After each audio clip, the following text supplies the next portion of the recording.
Welcome back to my channel, Think CSEC. Today we'll be doing the CSEC English A January 2019 past paper 1. But if you're visiting the channel for the first time, just pause this video and go right ahead and subscribe to the channel and turn on your post notification bell so that you are alerted when new videos are posted. Now, this would be done in a two-part videos. Part 1 will be covering questions 1 through to 30, and we'll be looking at questions 1 through to 25, as we know are discrete items, and we'll be looking at a poem in 26 through to 30. So let us get right in.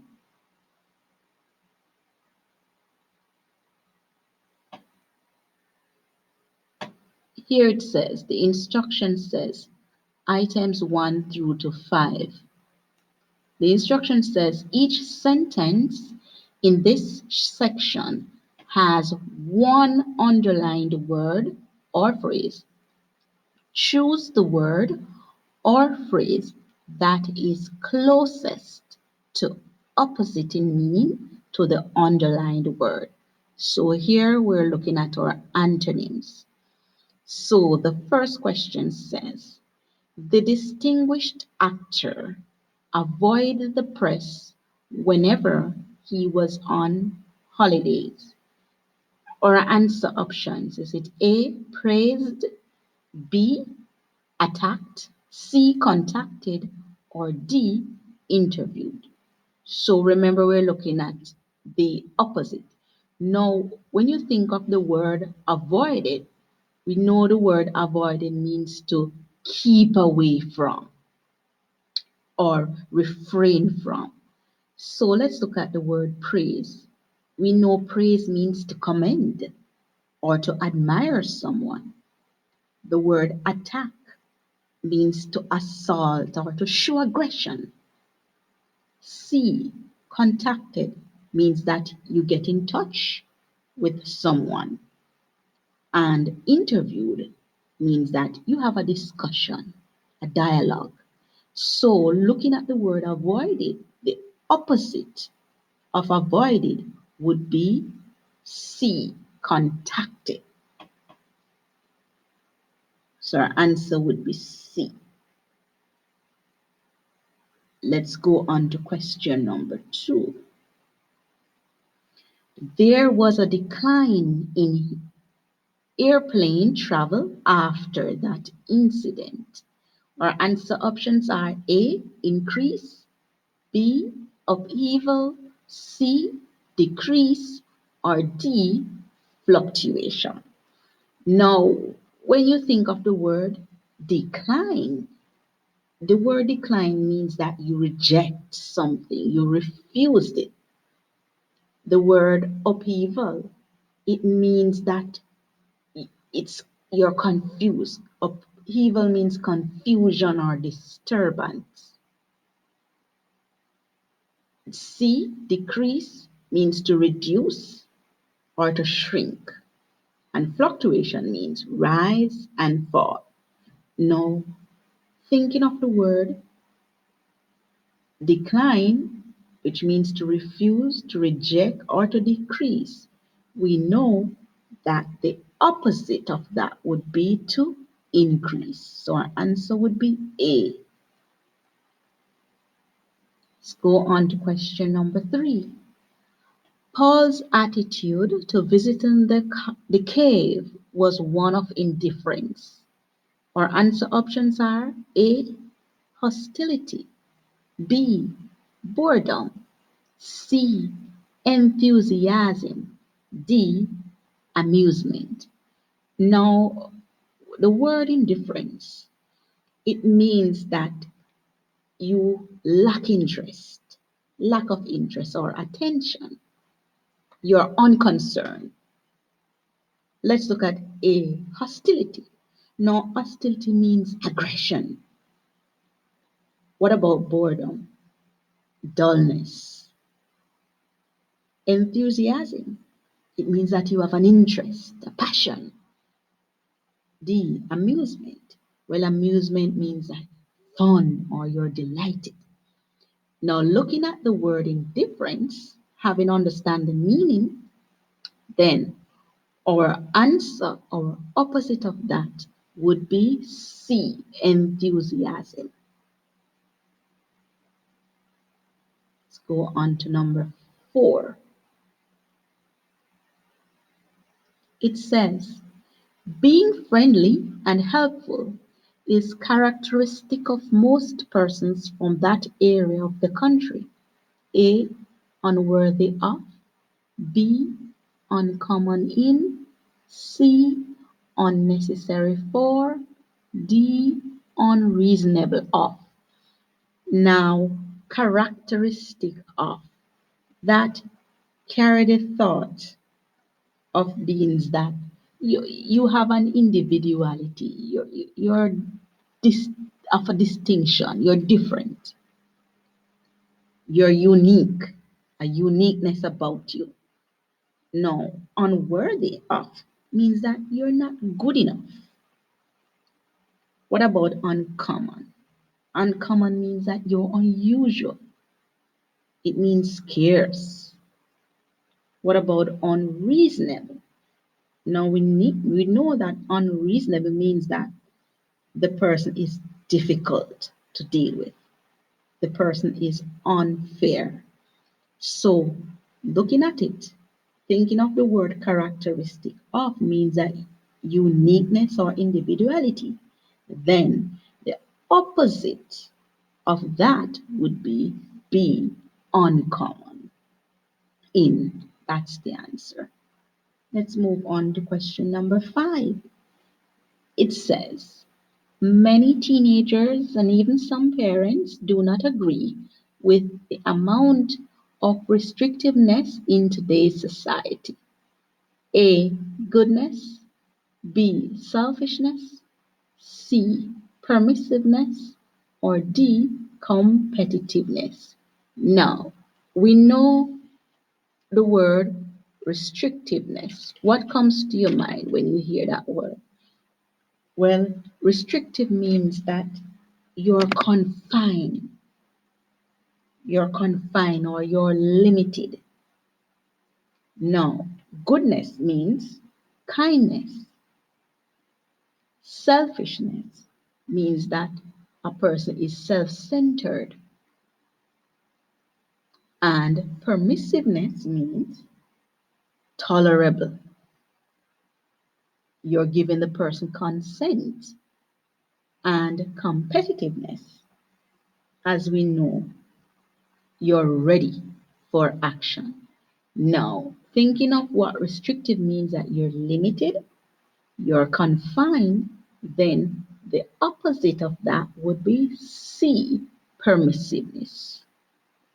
You allow the person to do what they want to do. Let's go on to question number 6. So, as it says, items 6 through 10, here's the instructions.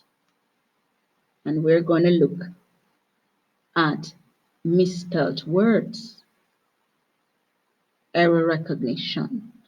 Here it says, in the following sentences, one of the underlined words may be misspelled. Choose from the 3 options A, B, C, the word that is misspelled. If no word is misspelled, choose option D. Here is the question 6. After embarrassing his colleague, his conscience bothered him and he eventually apologized. So we have A, embarrassing. Does that word spell correctly? Yes.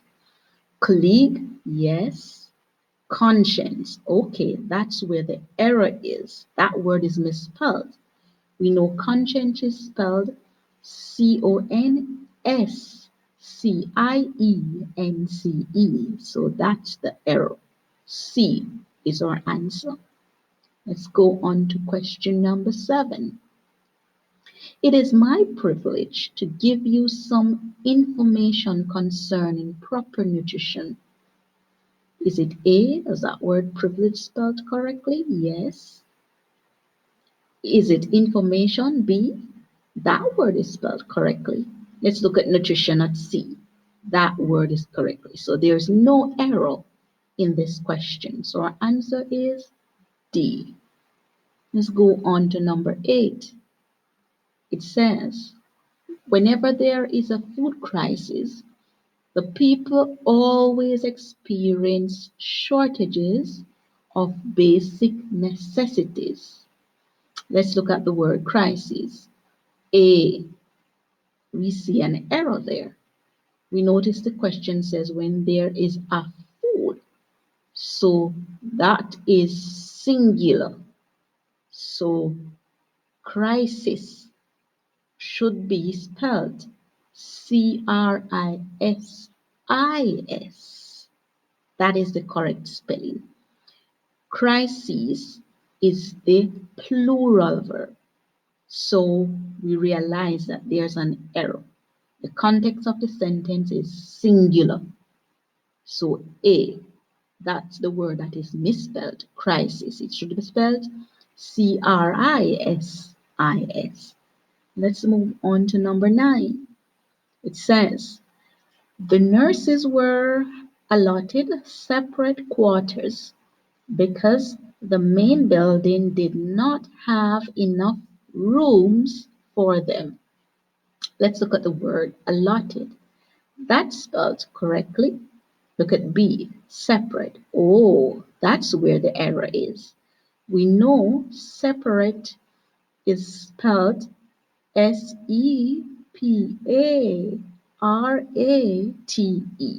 So our answer options would be B. That's the word that is incorrectly spelled, misspelled. Okay, let's move on to question number 10. His intelligence, rather than his height, was the deciding factor when considering him for the job. A. Intelligence. That word is spelled correctly. B. Height. That word is spelled incorrectly. We know height. That one is spelled Height. So our answer options would be B would be our answer. So let's go on to question number 11.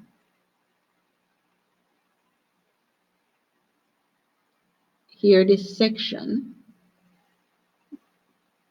questions 11 through 15, items 11 through 15, the instruction says, select the option A, B, C, or D that best describes each of the sentences and mark your choice on the answer sheet.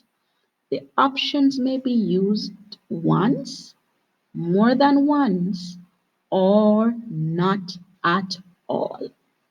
So right away, we realize that this section covers error recognition. So we'll be seeing misused, metaphor or cliche. We'll be looking at incorrect grammar or fault in diction, and we'll be looking at redundancies or repetitive words. So let's look at question 11. So here it says, the option A represents the sentence is acceptable as it stands. B, the sentence contains a cliche or misused metaphor. Or C, the sentence is incorrect grammatically or faulty in diction. Or D, the sentence is two words, repetitive, or contains redundancies. 11 says, the new disciplinary methods had a positive effect on the students' behavior. Now, what does that? Which option would you select? Well, we right away recognize that there's some incorrect grammar that is being used. It says the new disciplinary methods had a positive effect. No, it should be the new disciplinary methods had a positive effect, effect on the students, not affect. So effect, E-F-F-E-C-T. So our answer options would be C. The sentence is incorrect grammatically or faulty in diction. Let's move on to number 12. Seldom people declare that they are not the products of their environment. What do we realize? Is anything wrong with this sentence? No. So our answer options would be A. Our answer option would be A. The sentence is acceptable as it stands. Let's go on to number 13. The mayor ran up the street like a house on fire and, shouting with all the strength he could muster, sounded the alarm. So, what would you come to a conclusion for this? What would be your answer options? Well, we realize that the sentence it's too wordy, so our answer option would be D. The mayor ran up the street like a house on fire. It's too much.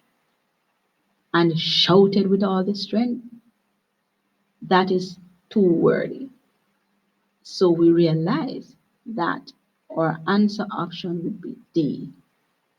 So let's move on to number 14. If I were the captain of the West Indies cricket team, I will attack the batsmen with with my fast bowlers immediately after the luncheon interval. So what would be your answer option here? Well, did you recognize anything? Yes, this sentence is incorrect grammatically. Why do we say that? Now, if you notice, it says, if I were, if I were. That suggests that the person is not the captain. So if I were the captain, I would. The verb part of it says I will. So if I were is used with I would. So if I were the captain of the West Indies team, I would attack. So will should be replaced with would. So that is where our answer option is. So we would select C. The sentence is incorrect grammatically. Let's move on to number 15. It says, he advanced a step or two to meet his attacker, who suddenly became alarmed and retreated back 4 or 5 paces. Now, he advanced a step or two to meet his attacker. It's too wordy. Who suddenly became alarmed and retreated back. See that word? It means the same. It's repetitive. Retreated back. That is repetitive. So our answer option is D. The sentence is too wordy, is repetitive, or contains redundancies. So that covers question 50. So we're moving on to question 60 now. So here it says, item 16 through to 20. The instruction says, some of the following sentences are unacceptable because of inappropriate grammar, idiom, or vocabulary. Some sentences are acceptable as they stand. No sentence contains more than one inappropriate element. Select the one underlined part that you feel is inappropriate and choose the corresponding letter A, B, or C.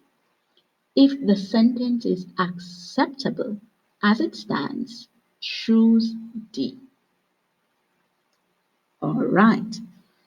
So here it says, the exhibition is expected to be a major attraction, not only for adults, but particular to school children in that area.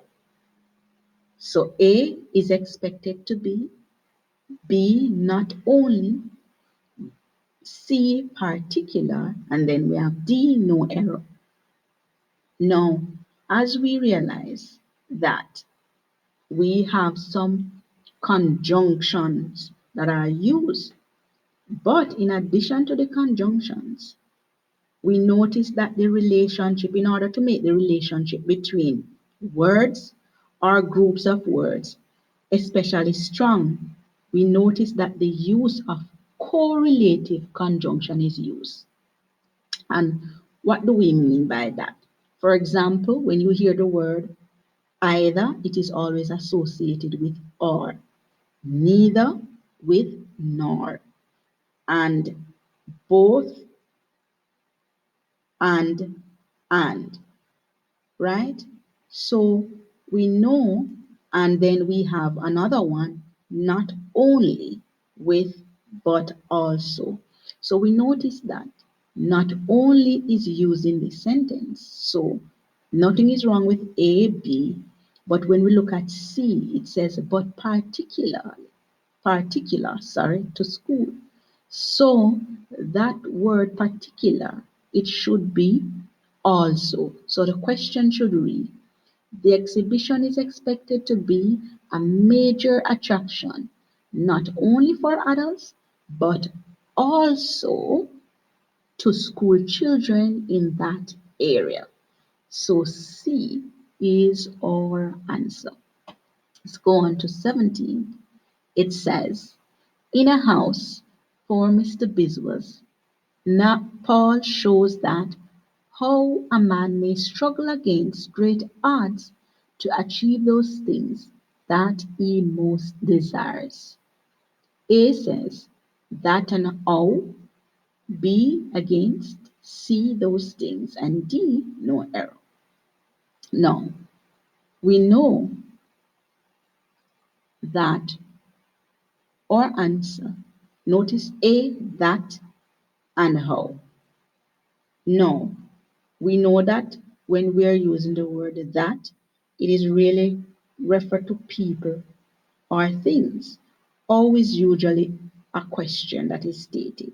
So what we're seeing here, that in order to support this this sentence as we see here, it would be read in a house for Mr. Biswas. Nepal shows that a man may struggle against great odds to achieve those things that he most desires. So our answer would be A. We do not use that and how together. So inappropriate grammar. Let's go on to number 18. I believe that if his attitude improves, his general performance will also improve. What do we recognize in this question? Well, is there any error? There is no error in this question. There's nothing wrong with this sentence. So our answer option is D. So D is our answer for question 18. Let's move on to number 19. Peter have dengue and feels weak, so is unable to participate in the inter-school games. So what we have, A, have, B, weak, C, to participate, and D, no error. Well, what do we recognize here? Is there anything wrong with this? Yes. A is our answer. It says Peter have. So we know when you use the word have, it is the past tense, but the sentence is used in the present tense. So it should be read, Peter has dengue and feels weak, so he is unable to participate in the inter-school pro games. So our answer is A, has, present tense. The context of the sentence is in the present tense. Let's go on to 20. It says, too much students enter the competition. Only one of them was good enough to reach the finals. Our answer, A, we see much is being underlined. B, was. C, the finals. D, no error. So we notice right away that our answer would be A. It says too much. Now, we know that much is what we use with noun, is usually used with a noun, and it is usually something that cannot be counted. But the word should be replaced with many, many. We know many is used with nouns that can be counted.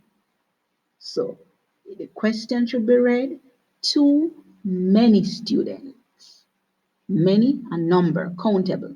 Students. So we know we're dealing with a number. So the answer option is A, too many. It should be read. Okay, let's go on to question number 21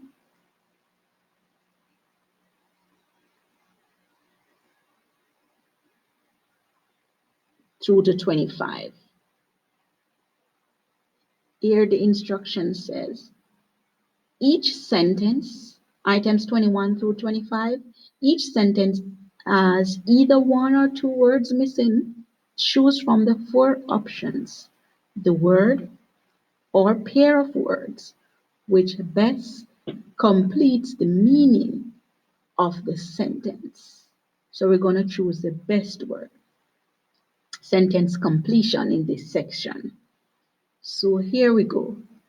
21 says, some persons, although health conscious, are usually dash to dash diseases. Our answer options are A, inclined and fatal, B, immune and incurable, C, susceptible and infectious, and D, indifferent and contagious.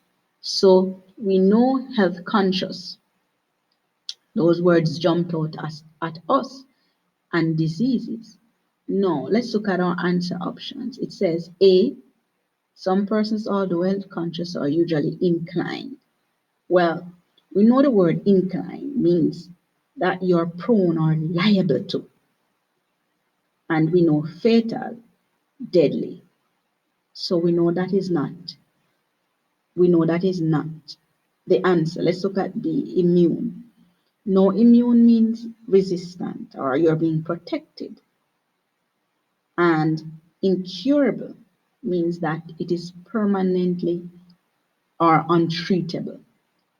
So that is not the context that the sentence is being used. Let's look at C, susceptible. Well, the word susceptible means that you're vulnerable, you're at risk. And infectious means that it is contagious. Now, let's look at that. Some persons, although health conscious, are usually susceptible to infectious disease. So our answer would be C. And we know D would not be because, as we know, indifferent means that you're unconcerned. So that would be totally out. So our answer option would be C. Let's look at 22. It says, most parents do not A, tolerate indiscipline, or let me read that correctly. Most parents do not dash indiscipline from their children. Our answer options are A, tolerate, B, balance, C, frown on, or D, supervise. Now, when you look at the word tolerate means that you won't put up with, you won't accept certain things. The word balance there means steadiness. So the word frown on means that you're sulk. So basically, and the word supervise, it carries the thought that you oversee. So we know that most parents they will not put up with indiscipline from their children. So our answer option would be A. So most parents do not tolerate indiscipline from their children. Let's go on to 23. This period requires us to radically restructure the economy to dash it from what was basically a colonial economy to a modern, balanced, and dash economy. Now, there are some words that jumped out at us: radically and restructure. Now, what does radically mean? Well, radically means drastically, and the word restructure means to reform. So, we're looking to see some change based on what the question is saying. Now, let's look at our answer option. It says release and changing. Well, it says when you look at release means to let go. There's nothing in the question that says that they want to let go or to free anything. No. So we know that would be out. What about B, transform? Well, we know when you transform something, you make a change.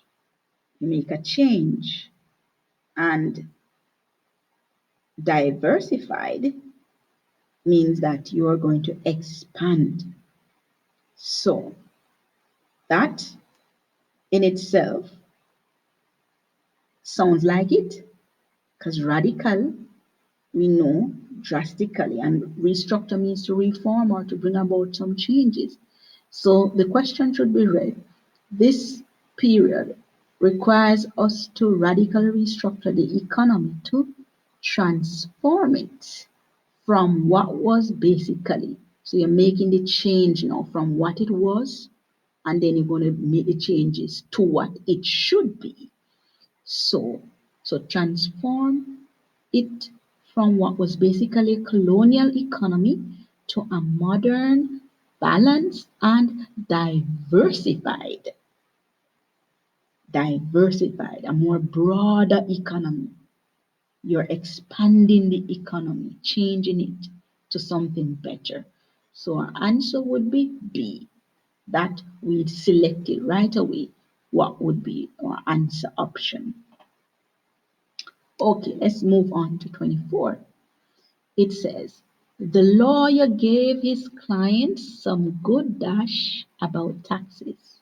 A, advice. B, methods. C, solutions. D, guarantees. We know this is a giveaway.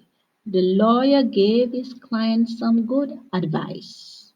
Advice A, about taxes. Let's go on to 25. The helper had worked all day, so she was dash the task of preparing supper. A, relieved of.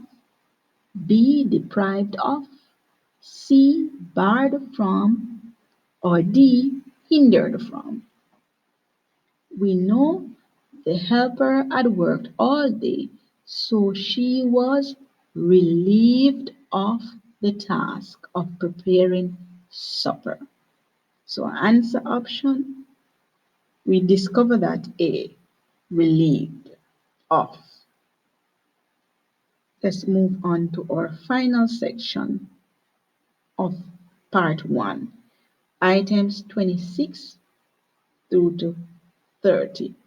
We'll be looking at a poem. Here the instruction says, read the following poem carefully and then answer items 26 through 30 on the basis of what is stated or implied. It's about accounting. It says, nights too warm for TV were flung outdoors to the porch.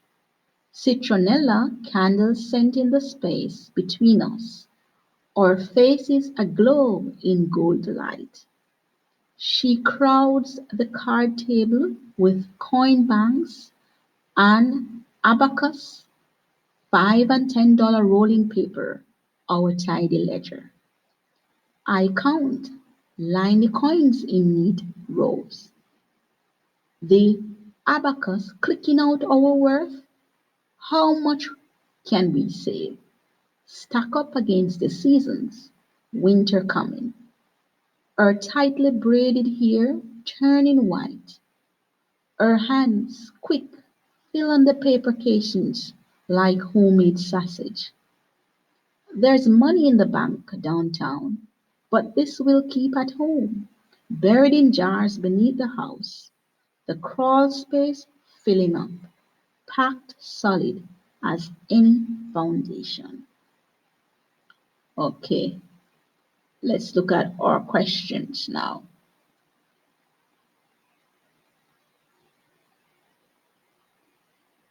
Here are our questions. Okay, question 26 says, the activity described in the poem is A.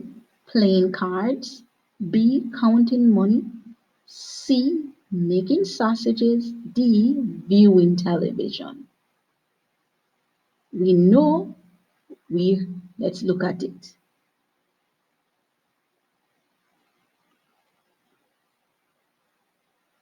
So it says, we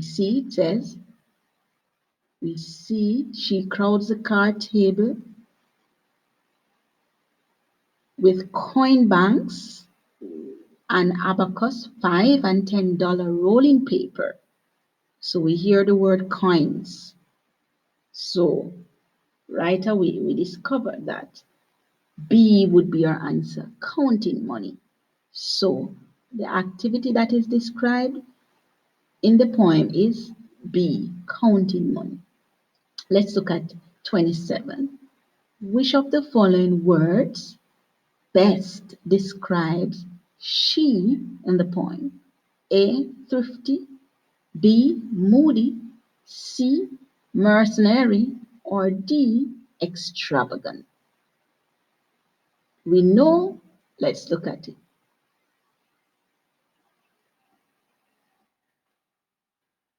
She crowds the card table. Notice it says, let's look at some other words. So we see she crowds the card table. So that would suggest that she is a thrifty person. So our answer would be she's not. So B would be out, C would be out, or D. So thrifty. So our answer would be A. She's thrifty. Line 3, let's move on to 28. Line 3 of the poem is an example of A, repetition, B, assonance, C, alliteration, or D, euphemism. We know line 3. Let's look at it.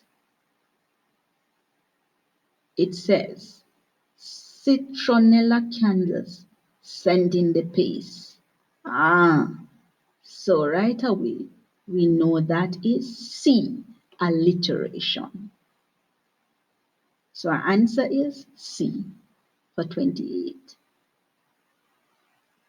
Let's go up to 29 now.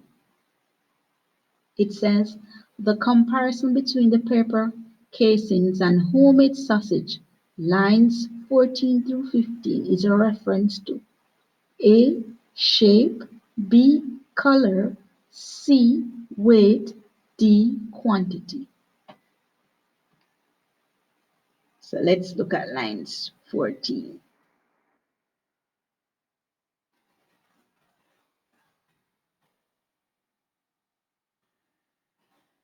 Lines 14 says, her hands quick filling the paper casings like homemade sausage. So we know, oh, like homemade sausage. So that is telling us about the shape. Ah, so it has nothing to do with color, weight, or quantity, but like homemade sausage, the shape. So our answer option would be A. So A for 29, shape. Let's go on to 30. The crawl space, line 19, most likely refers to A. A large container, B. Very slow movement, C. An area under the house, D. The foundation of the house. We know usually a crawl space is an area that is under the house. So our answer option would be C. So C for 30. So this is it. We have come to the end of part 1 of this CSEC English A January 2019 past paper 1. So stay tuned for part 2. We'll be covering questions 31 through to 36. So thanks again for watching, and don't forget to subscribe, like, share, and leave a comment. Until then, see you in the next video.